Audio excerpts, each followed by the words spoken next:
ବଲାଙ୍ଗୀର ସହର ଭିତରେ ଥିବା ପୁରୁଣା ସଦର ବ୍ଲକ ନୂଆ ରୂପ ରଙ୍ଗ ଦେଇ ନୂତନ ପ୍ରବେଶ ଗେଟ୍ ଓ ବ୍ଲକ ପରିସରରେ ସୌନ୍ଦର୍ଯ୍ୟକରଣ ଶୁଭ ଉଦ୍ଘାଟନ ହୋଇଯାଇଛି। ବଲାଙ୍ଗୀର ବିଧାୟକ କଳିକେଶ ନାରାୟଣ ସିଂଦେଓଙ୍କ କରକମଳରେ ଉଦ୍ଘାଟିତ ହୋଇଯାଇଛି। ଏହି ଅବସରରେ ଜିଲ୍ଲା ପରିଷଦ ସଭାପତି ଦେବକୀ ସାହୁ, ପୌର ପରିଷଦ ଅଧ୍ୟକ୍ଷା ଲିକା ସାହୁ, ବ୍ଲକ ଅଧ୍ୟକ୍ଷା ସରିତା ବାଗ, ପୂର୍ବତନ ବ୍ଲକ ଅଧ୍ୟକ୍ଷ ଗୁଲାବ ବାଗ, ଉପାଧ୍ୟକ୍ଷ ପୁଷ୍ପାଞ୍ଜଳି ହୋତା, ଜିଲ୍ଲା ପରିଷଦ ସଭ୍ୟା ଅନାମିକା ହୋତା, ସଙ୍ଗୀତା ସୁନା, ବ୍ଲକ ବିଡିଓ ନିତ୍ୟାନନ୍ଦ ଗଣ୍ଡ ମଞ୍ଚାସୀନ ଥିବା ବେଳେ ବ୍ଲକର ଚତୁଃପାର୍ଶ୍ୱ ବିଭିନ୍ନ ମନ୍ତ୍ରୀ, ସାଂସଦ, ମୁଖ୍ୟମନ୍ତ୍ରୀଙ୍କ ଫଟୋଚିତ୍ରରେ ସଜେଇ ହୋଇଛି ଏହି ବ୍ଲକ ଓ ରଙ୍ଗ ବିରଙ୍ଗର ଲାଇଟ୍ରେ ଶୋଭା ପାଉଛି। ଏହାକୁ ନେଇ ବ୍ଲକର କାର୍ଯ୍ୟକର୍ତ୍ତାଙ୍କ ସହିତ ବଲାଙ୍ଗୀରବାସୀ ବହୁ ଖୁସି ଅନୁଭବ କରୁଥିବା ବେଳେ ଏହି କାର୍ଯ୍ୟକ୍ରମରେ ସାମିଲ ହୋଇଥିବା ସରପଞ୍ଚ ଓ ସମିତି ସଭ୍ୟମାନଙ୍କୁ ଅତିଥିଙ୍କ ହାତରେ ସମ୍ବର୍ଦ୍ଧିତ କରାଯାଇଥିଲା। କାର୍ଯ୍ୟକ୍ରମରେ ସମସ୍ତ ବ୍ଲକ କର୍ମଚାରୀ, ସରପଞ୍ଚ, ସମିତି ସଭ୍ୟ ଓ ବଲାଙ୍ଗୀରରେ ଥିବା ସମସ୍ତ ପଞ୍ଚାୟତର ଗ୍ରାମବାସୀମାନେ ଉପସ୍ଥିତ ରହିଥିଲେ।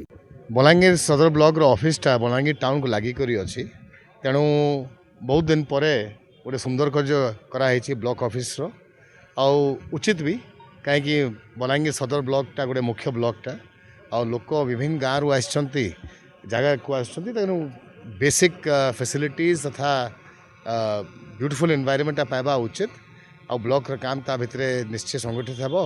आशा विश्वास बलांगीर ब्लॉक बलांगीर बीडीओ तथा चेयरमैन, वाइस चेयरमैन, सबू सरपंच समिति तथा बलांगीर ब्लॉक स्टाफ माने भल सर्विस देवे, लोकों को सेवा करेंगे, आगामी दिन रे बलांगीर ब्लॉक रो विकास उन्नति करेंगे।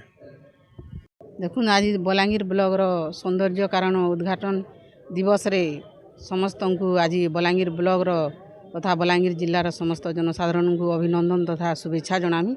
आउ इथरे आमर बलांगीर विधायक कलिकेश नारायण सिंहदेव आज उद्घाटनी दिवस रे सामिल होकर तांकर करकमल रे आज उद्घाटन कराहला।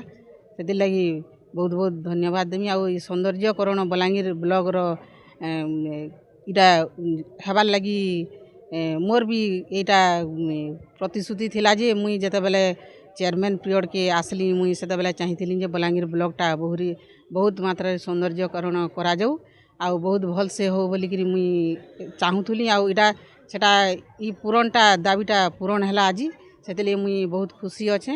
आउ से श्रेय देमी बलांगीर ब्लॉक रो समस्त स्टाफ को एवं मोर सार को भी देमी।